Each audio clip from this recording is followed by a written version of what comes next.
So I'm handing you over to them. So who's first?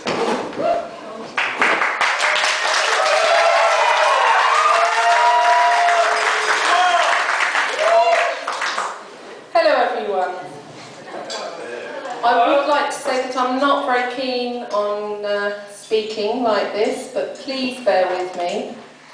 But obviously it's a very, very special occasion for all of us, especially for my sister and myself. First of all, I'd like to welcome you all here tonight in celebration of Mum's special birthday.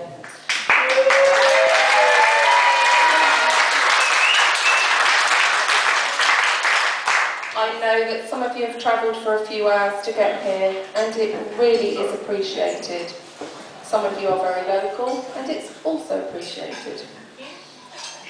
As some of you may or may not know, Mum, Gillian, Gilly, whoever, has a slight rebellious streak.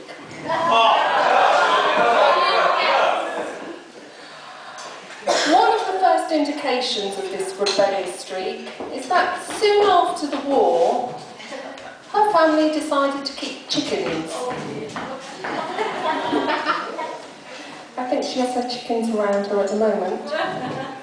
She rushed home from school one day, soon after the war, extremely excited at the prospect of having these chickens. And she asked her mother, Joyce, Grandma, Nana, where they were. Joyce told her that they were at the bottom of the garden in a box, but they must not be touched, because they needed to be put into the run once darkness had fallen. She went down to see the box, pretending that she was doing something else. But her inquisitive nature took over, and she decided to take a peep. She lifted the lid, and whoosh, they all escaped. They flew in several directions. The net result of her action was that her mother, Joyce, Grandma, had to round up all the chickens, including coaxing some down from next door's trees.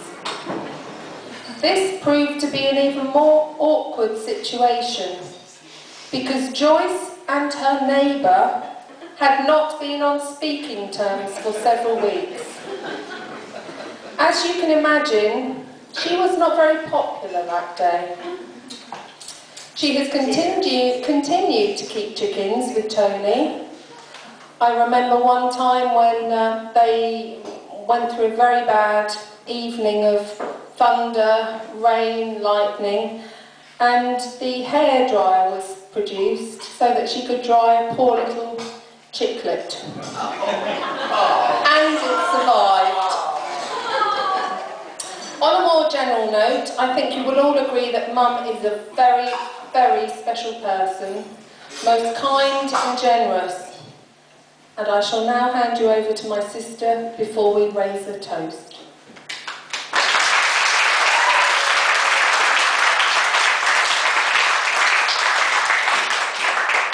Thank you, Jude. Before I say a few words, I really would like to thank Annette for turning this village hall into the new hip-hop and up-and-coming dance venue of North Lopham.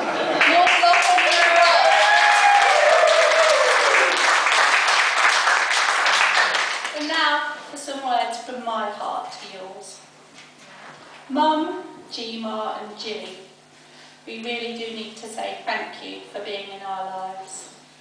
I know that your life hasn't always been plain sailing, and you had some very difficult and tough times when Jukes and I were young children, and I'm sure that you have dealt with more that we will never know.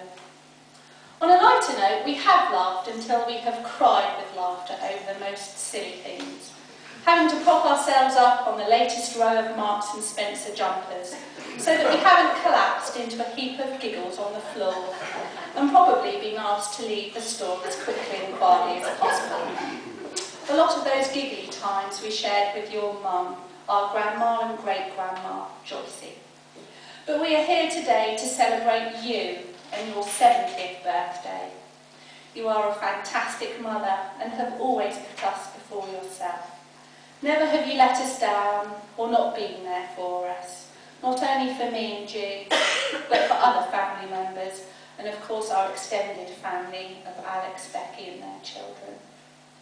You are the most wonderful grandma, and actually G-Ma is the correct terminology that any child could ask for. Charlie and Izzy adore you. You are simply the best. You are a friend and neighbour, not any old friend or neighbour, but a reliable, loving person for many, not only in your village, but also to friends now scattered around the country and world too. You are a stylish, loving and caring wife to my dear friend Tony, and you are lucky to have him as he is very special. But he is extremely lucky to have found such a wonderful wife as you.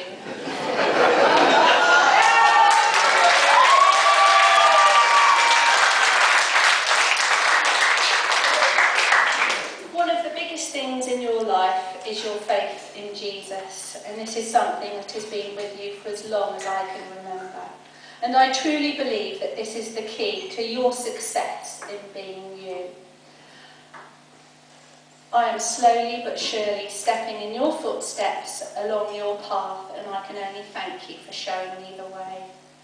Enough of this emotional stuff. Let's raise our glasses to this bright, shining example of human